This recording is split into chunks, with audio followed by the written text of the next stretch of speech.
This lesson provides a survey of potential next steps in your exploration of graphics programming. These topics are presented in a rapid-fire format without diving too deep on any given topic. Our first topic is post-processing.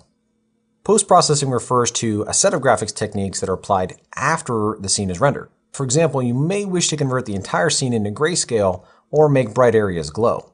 Thus far, all of our demo applications have rendered directly to the back buffer, that 2D texture that's presented to the monitor once rendering is complete. But for post-processing applications, you're going to render the scene to an intermediate texture, and then apply the post-processing effect on that texture. The final image is rendered using a full-screen quadrilateral, 2 triangles that encompass the entire screen. So OpenGL supports off-screen rendering through frame buffer objects, which are created using the glgen frame buffers method and bound to a context using glbind frame buffer. Post-processing can be summarized in the following steps. Bind an off-screen frame buffer object, draw the scene, and then you restore the previous frame buffer object. And then you draw a full-screen quad using a post-processing effect that accepts the off-screen render target texture as input to whatever shader you're doing for post-processing.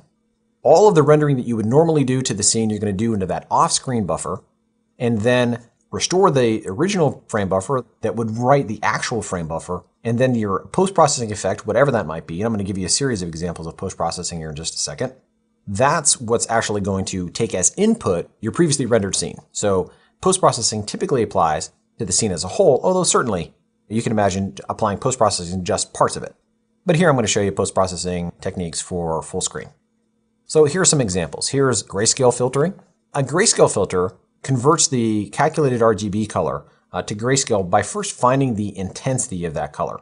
A naive approach to determining a color's intensity is to average the 3 channels. So imagine that the intensity is equal to R plus G plus B divided by 3.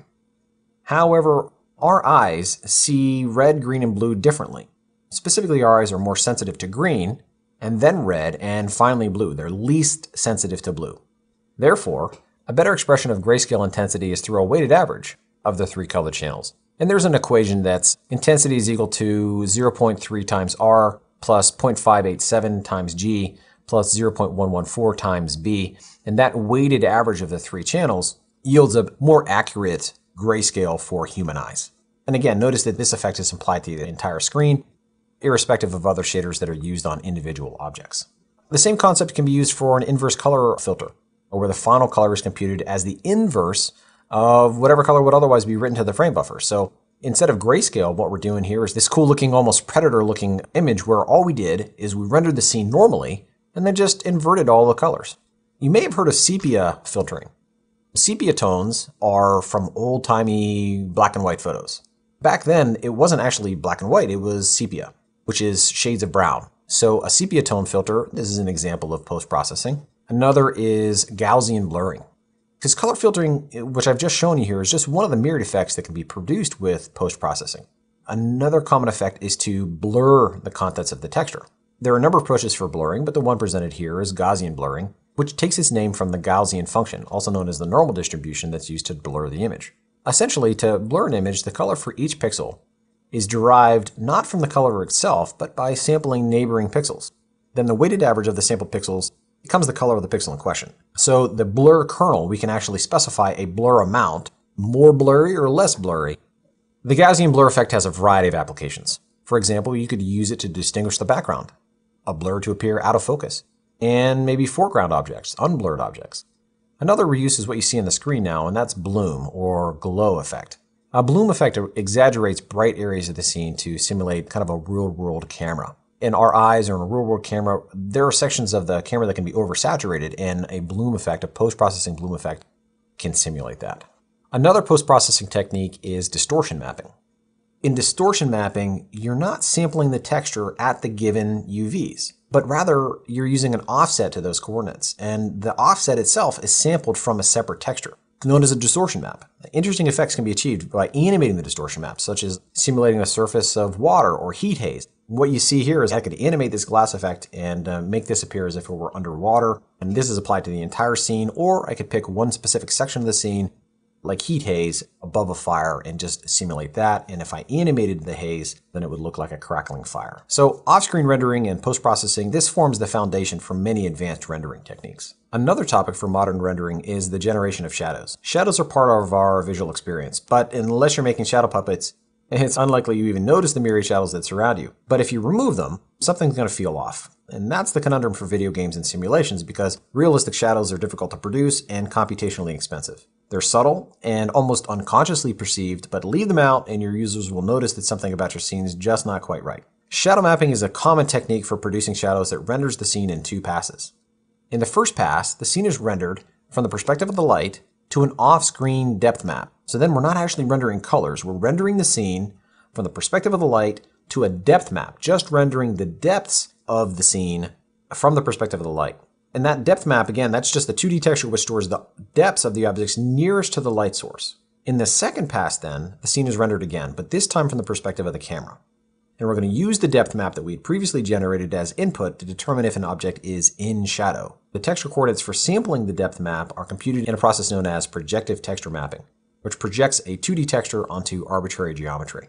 Shadow mapping has become such a popular technique that modern hardware supports optimizations for improving the performance and rendering quality of shadows. Another topic of interest is skeletal animation. Skeletal animation gets its name from the hierarchical set of interconnected transforms associated with a model's mesh. When these transforms are modified over time, the mesh is animated. Consider the example of a human model with a running animation, as you see on screen, and thanks to Brian Salisbury from the Florida Interactive Entertainment Academy for the use of his model. The model itself could be constructed with just a single mesh, but to make the model run, the vertices in the arms, the hips, the thighs, the lower legs, the feet, they would each need to be transformed separately. However, just as with the real human body, the arms are connected to the shoulders, and the thighs are connected to the hips, and the lower legs to the thighs, and so on. So when one part of the body moves, its associated parts move as well. Thus, these transformations must be applied according to a hierarchy. The final positions of the vertices associated with each node in the hierarchy are determined by the node's local transformation, along with the transformations of its entire hierarchy. This hierarchy is commonly referred to as a skeleton, and each node in the hierarchy is a bone. A bone is just a transformation, and that transformation impacts the vertices with the bone and all of the vertices down the hierarchy. Building the skeleton is a process known as rigging and is typically performed by an artist. A skeleton is mapped to a mesh in a process known as skinning. This is a task also performed by an artist, and it involves associating vertices to specific bones. This is also known as binding or animation binding. A vertex can be associated with one or more bone, typically up to 4 bones, where each bone influences the vertex by some given amount. The idea here is that it joins, right? If you had a joint, your elbow, then the vertices of the mesh that are associated with the bones in your upper arm and in your lower arm, those vertices would be modified in relationship to how each of those individual bones were transformed. Thus, the final position of the vertex is derived as a weighted average of the transformations of the associated bones. The term skinning also applies to how the vertices are transformed at runtime. CPU skinning indicates that the vertices are transformed on the CPU, while GPU skinning pushes this work onto the GPU. GPU skinning is typically much faster than CPU skinning, but it generally limits the number of bones that can be used. Animations can be stored in a variety of formats, and the Open Asset Import Library supports a nice variety. Animations are stored as a set of keyframes, and the keyframe represents a moment in time and records the transform of a bone at that moment. An animation might be created to match the game's expected frame rate. For example, a 1-second animation might contain 60 keyframes if the game is expected to run at 60 frames per second. But if an animation has fewer frames than your game's frame rate, then you can interpolate between keyframes to produce a smooth animation. For anybody doing manual animation, this is a process called tweening, where you build in between frames. So geometry shaders is another topic, and they have the ability to add and remove geometry from the graphics pipeline. That's an ability that's absent from the pipeline stages we've discussed thus far, and it allows for some very interesting applications. For example, low-fidelity geometry can be sent to the pipeline, and the geometry can conjure up more vertices. Conversely, the geometry shader can excise entire primitives or portions of them from further processing. And while the vertex shader operates on individual vertices, and the fragment shader operates on individual fragments, the geometry shader operates on entire primitives. And the geometry shader can even modify the topology of objects that are sent to the pipeline. So we've talked about GL lines and GL points and GL triangles. Well, the geometry shader has the ability to change the topology after it's been sent to the pipeline. A common application of geometry shaders is point sprite expansion. A point sprite allows a texture quad, or another shape, to be rendered while specifying just a single vertex, a point. The point represents the center of the quad, and the geometry shader constructs the four surrounding vertices to form the quad. So the idea there is that the quads could share a fixed size, or could specify a custom size per vertex. Furthermore, such a system could allow for a single texture, the same image to be mapped to every quad, or an array of textures where the index into the array is also specified per vertex. The image that you see on the screen shows a point sprite shader that produces billboarded quads from a set of random points. Billboarding just means that the shapes always face the camera. And this is a common technique for simulating plants and trees, particularly when they're far away from the camera. You can simulate the idea of a thick forest where you're really just doing it through a series of textures. And they could be the same texture, it could be lots of individual textures. And there's two types of billboarding that are typically used, spherical billboarding and cylindrical billboarding. What you see on the screen here is spherical, which is no matter what the orientation of my camera, the objects are facing me. But cylindrical, then I'm planting them, I'm limiting it to rotation around, say, the y-axis. Cylindrical billboarding is very common for creating plants or forests. Hardware tessellation is one of the most exciting aspects of modern OpenGL. Tessellation refers to the subdivision of surfaces, adding geometry to a surface to increase its fidelity. This allows low poly models to be transmitted to the GPU without sacrificing the quality of high poly rendering. The throughput of the bus between the GPU and the CPU is quite often a bottleneck, so reducing the amount of data sent over the bus is a very good idea. Furthermore, 3D models are often created at multiple resolutions, with a particular level of detail that's rendered with respect to some metric, maybe the distance of the object to the camera, for example. This requires additional work from an artist and an additional step in the content pipeline, possibly to automatically produce the LEDs, and of course more storage and processing requirements for the model. But with hardware tessellation, dynamic levels of detail are possible with just one low-poly version of the model. The example shown here is a single quad that's tessellated and then displaced by the height map displayed in the lower left-hand corner of the screen. Note that without any displacement, the added geometry wouldn't provide any additional detail to the object. So the displacement map that's being used here this is just an 8-bit height map. And what we're doing is displacing the positions of every one of those vertices and then animating that displacement map simply by animating the UVs. We can change the UVs over time, and in this example, it shows as if it's undulating waves.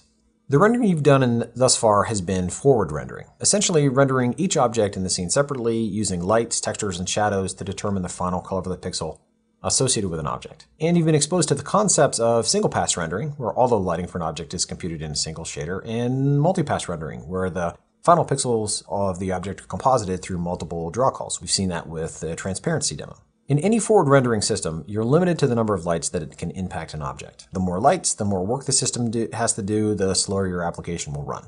But there's another approach to rendering called deferred rendering that can allow a very large number of lights in the scene without significant performance degradation. With deferred rendering, all of the objects in the scene are first rendered without lighting information.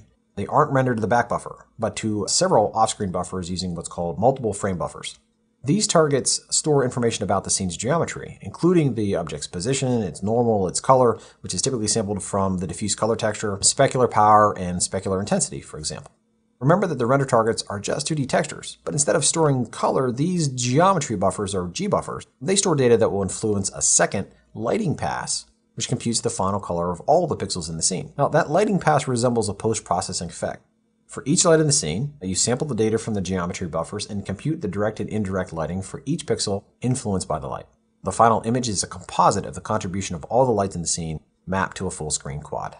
Because the lighting is performed in screen space, the cost to render a frame is primarily a function of the number of lights in the scene and the number of pixels they influence. Geometry data is rendered just once per frame, and costly lighting calculations are only performed against the geometry that's actually affected. So beyond the performance advantages, deferred rendering simplifies the rendering engine's architecture because there's exactly one shader that's shared by all of the objects in the scene. There is some considerable performance overhead required to switch shaders, thus forward rendering engines commonly batch objects with like materials. This entails a more complicated rendering architecture which is blissfully absent from deferred rendering systems. That said, there are a number of disadvantages to deferred rendering that still make forward rendering necessary, if not preferable. First, the geometry buffers require large amounts of memory. Second, deferred rendering does not handle transparency, and this is typically handled by a separate sorting step.